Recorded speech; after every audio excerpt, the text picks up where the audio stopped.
कल जो आपने भीड़ देखी, एकाएक 8:45 पे लोग इकट्ठे हुए और उन लोगों ने इस तरीके की घटना को अंजाम दिया, जिसमें 15 पुलिसकर्मी जो है वो घायल हुए थे और 4 अधिकारी जो है उसमें घायल हुए थे।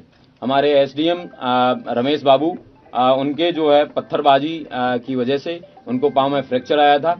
उन्होंने 800 बलवाइयों के ऊपर जो है मुकदमा लिखवाया है। सीओ संभल, उनके द्वारा उनके पांव में गोली भी लगी थी। उनको डीएम महोदय द्वारा एक कमेटी, जिसमें एसडीएम संभल, ईओ संभल, सीओ संभल, इन तीनों लोगों की कमेटी बनाई गई थी। उस कमेटी में बताया गया था कि सर्वे कंडक्ट कराने का, पीसफुल सर्वे कंडक्ट कराने की जिम्मेवारी इनकी है। ये जब मस्जिद के पास में जब बलवाई जो है वो आगे बढ़ के उस सर्वे को रोकने का प्रयास कर रहे थे, तब इनके द्वारा भीड़ को मना किया गया, उनको ललकारा गया कि आप अपने अपने गंतव्य वापस चले जाइए। धारा 163 जो कि पहले 144 के नाम से जानी जाती थी वो लगी हुई है, लेकिन उसके बावजूद इसमें फिर भीड़ की तरफ से फायर आया और वो सीओ साहब के पांव में भी लगा। सीओ साहब को बाद में अस्पताल ले जाया गया, उनका ट्रीटमेंट करवाया गया है।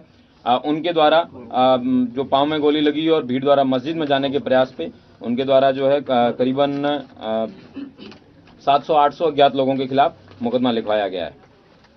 चौकी प्रभारी एकता द्वारा जो पूर्व में जो हमने बताया था वो एक अलग मुकदमा, और एक संजीव कुमार नामक व्यक्ति द्वारा उन्होंने भी मैगजीन और टीएसएम जो टीयर स्मोक ग्रेनेड है उनकी जो लूट का मुकदमा है वो भी लिखवाया गया है। और मेरे पीआरओ जिनके पांव में नखासा थाना क्षेत्र में जो मैं और डीएम साहब जब जा रहे थे, हमारे ऊपर जब ईट से वहाँ पे घर की 2 महिलाओं ने ईंटें दागी और उनके घर के बगल से वहाँ से जब फायर आया, पीआरओ साहब के पांव में गोली लगी थी।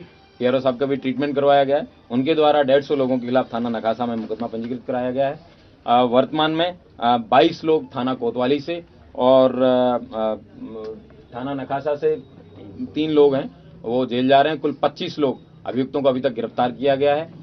ड्रोन के फुटेज की स्टडी कर ली गई है। उनके छोटे छोटे पासपोर्ट साइज फोटोज बनवाए जा रहे हैं और उनको सर्कुलेट किया जाएगा, और जो लोग उनको बताएंगे उनको उचित इनाम भी दिया जाएगा, जो इन लोगों के बारे में सूचना देंगे कि ये दंगाई और बलवाई कौन थे। और सारे सीसीटीवी फुटेज हैं उनको भी कलेक्ट कर लिया गया है, और मैं उम्मीद करता हूं कि इस धरपकड़ में जल्दी जो भी नामजद अभियुक्त हैं और जो भी अन्य अभियुक्त हैं उन सब लोगों को गिरफ्तार किया जाएगा और उनके खिलाफ जो विधिक कार्रवाई है वो सुनिश्चित की जाएगी। जनपद संभल में कल दोपहर के बाद से एकदम अच्छे से शांतिपूर्वक तरीके से लोग अपना जीवन यापन कर रहे हैं। आज सोमवार को दुकानें भी बंदी है वैसे संभल में, लेकिन फिर भी उसके बावजूद लोगों ने अपनी दुकानें खोली है। और इंटरनेट बैन है, वो इंटरनेट बैन जो है वो कल भी कंटिन्यू रहने के लिए मैंने डीएम महोदय से रिक्वेस्ट किया है। मैं उम्मीद करता हूं कि शांति व्यवस्था है वो इसी तरह कायम रहेगी। जियाउर रहमान सांसद ही है ना या कोई और? जियाउर रहमान पुत्र ममलूक उर रहमान, ये यहाँ के निवासी हैं, थाना नखासा क्षेत्र के रहने वाले हैं। सर, पीएम रिपोर्ट में क्या पुष्टि हुई है? हथियार भी मिला है उन लोगों से, मृतकों से?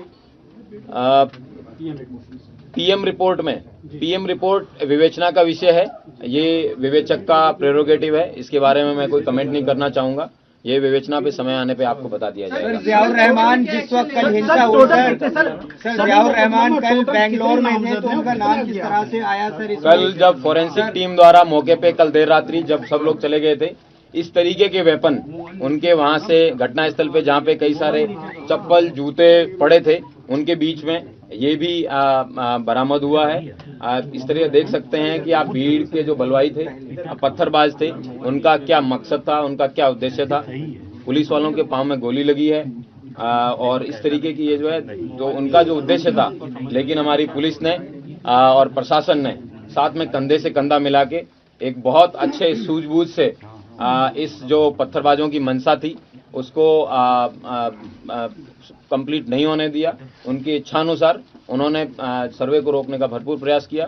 सर्वे शांतिपूर्ण कंप्लीट हुआ, जो कि माननीय न्यायालय के आदेश के अनुसार हो रहा था, और मैं उम्मीद करता हूं कि आगे भी है शांति व्यवस्था कायम रहेगी और सभी पत्थरबाजों को आइडेंटिफाई किया जाएगा और जितने भी लोगों के खिलाफ मुकदमा लिखा गया है उन सब लोगों को गिरफ्तार करके जेल भेजा जाएगा।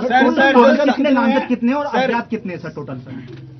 कई जगह 700, कई जगह 800, जितने भी बलवाई हैं, दंगाई हैं, उन सबको पहचान में लाया जाएगा और उन सबको गिरफ्तार करके सर एक फैक्ट क्लैरिफाई कर दीजिए, जो जियाउर रहमान बर्क का आपने नामजद, ये कल की हिंसा में उनका नाम आया पूर्व में दिए गए बयान पर, क्योंकि कल वो बेंगलोर में थे जो सांसद है।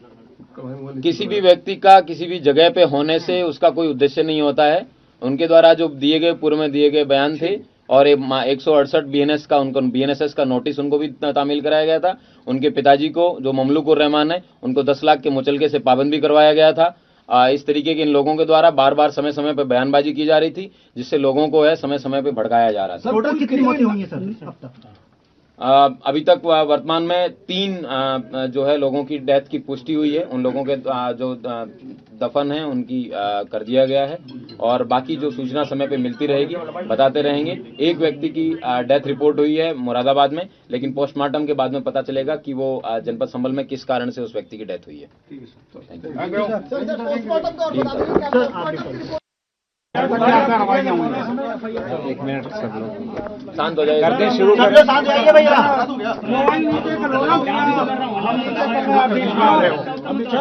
चलिए पहला प्रश्न पूछिए। कोई प्रश्न पूछना चाहता है तो शुरू सर सर क्या स्थिति है संभल की वर्तमान समय में? कुल कितने प्राथमिकियां हुई हैं, कितनी गिरफ्तारियां हैं? कल स्लोगन्स लगा कर आ रहे हैं, वो वीडियो उसका है, पब्लिक डोमेन में है। और उसके बाद जो वहां पर वायलेंस हुआ जिसमें 3 मुसलमानों को गोली लगी, उनकी मौत हुई, हम इसका कंडेम करते हैं। ये फायरिंग नहीं बल्कि मर्डर है। और जब से बाबरी मस्जिद राम मंदिर का जजमेंट आया, जिस बात को मैं पर्टिकुलरली कह रहा हूं कि उस जजमेंट के बाद ये सब चीजें खुलेंगी और एक के बाद एक खुल रही हैं। एएसआई प्रोटेक्टेड मॉन्यूमेंट सब बातें कर रहे हैं, क्या एएसआई के कानून में नहीं है कि आप उसका रिलीजियस नेचर चेंज नहीं, कैरेक्टर चेंज नहीं कर सकते? किस बुनियाद पे कर रहे हैं ये? और आप किस बुनियाद पर अपने फेथ को दूसरों पे थोपेंगे? भाई कानून कोई चीज है ही नहीं है। जिस दिन कोर्ट में सुनवाई होती है उसी दिन ऑर्डर हो जाता है, उस दिन सर्वे भी हो जाता है। ये तो 1948 में ऐसे ही हुआ था बाबरी मस्जिद में। तो ये जो फायरिंग हुई है ये फायरिंग नहीं है, मर्डर है। और जो भी ऑफिसर्स इन्वॉल्व है उनको सस्पेंड करना चाहिए और एक सिटिंग हाईकोर्ट जज से उसकी इंक्वायरी होनी चाहिए। ये सरासर गलत है, जुल्म हो रहा है वहां पर तो संभल में। वहाँ के सांसद पे एफआईआर दर्ज कर दिया गया। आप जिस पे चाहे कर लीजिए भाई, जिस पे भी चाहे कर लीजिए, जज आप, जूरी आप, सब आप, तो बचेगा क्या फिर? अब सर जेपीसी में आप लोगों ने समय मांगा है, क्या कहेंगे? जी जैसा अभी आपने हमारे डेलीगेशन तरफ से बोला गया है, मैं उसको रिपीट करना नहीं चाहता। मगर स्पीकर साहब ने बड़ी इत्मीनान से हमारी पूरी जितने मेंबर्स 11 नॉन बीजेपी एमपीज गए थे उनकी बात को सुना। वो बोले कि इसके ऊपर कंसिडर करेंगे और हमको उम्मीद है कि ऑनरेबल स्पीकर साहब इसका टेन्योर बढ़ाएंगे। क्योंकि आप देखिए बंगाल नहीं गई कमेटी, बिहार हम लोग नहीं गए, उत्तर प्रदेश में शिया वक्फ की प्रॉपर्टीज को हमने नहीं देखा। तो ऐसे कई दिल्ली के मंत्री को बुलाना है।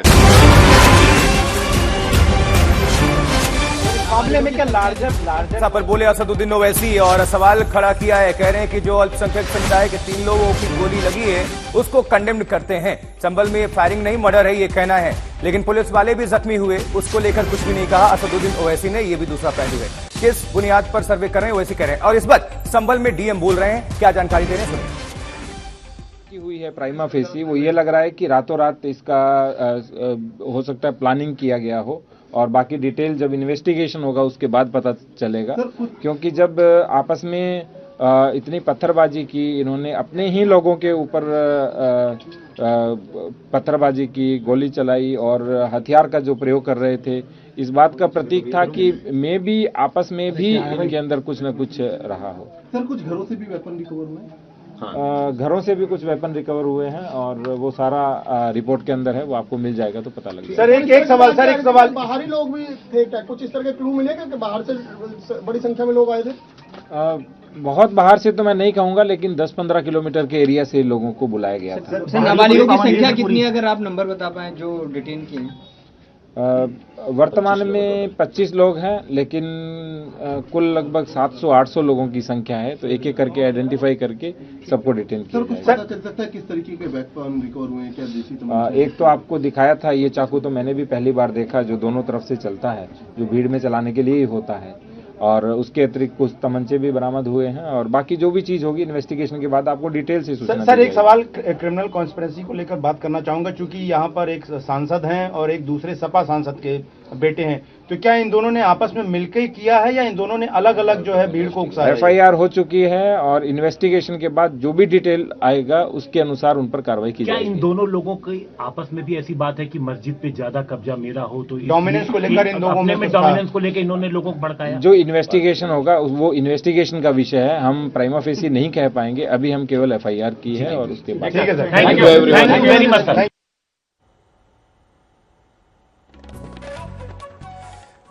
तो संबल डीएम को सुन रहे थे आप, और साथ में पुलिस कप्तान कृष्ण कुमार बिश्नोई भी बैठे हुए हैं, पूरी जानकारी दी जा रही है। और अब तक बताया जा रहा है कि 700-800 के आसपास लोगों पर मुकदमा दर्ज किया गया है, उनको पहचान करने की कोशिश की जा रही है और तस्वीरें भी जारी की गई हैं, और जो भी उनकी जानकारी देगा इनाम भी घोषित। और 25 लोग अब तक गिरफ्तार किए जा चुके हैं। और इस बीच ओवैसी कह रहे हैं कि किस बुनियाद पर सर्वे कर रहे हैं, यूपी में कानून व्यवस्था है या नहीं, लेकिन यह सब कुछ कोर्ट के आदेश पर हो रहा है।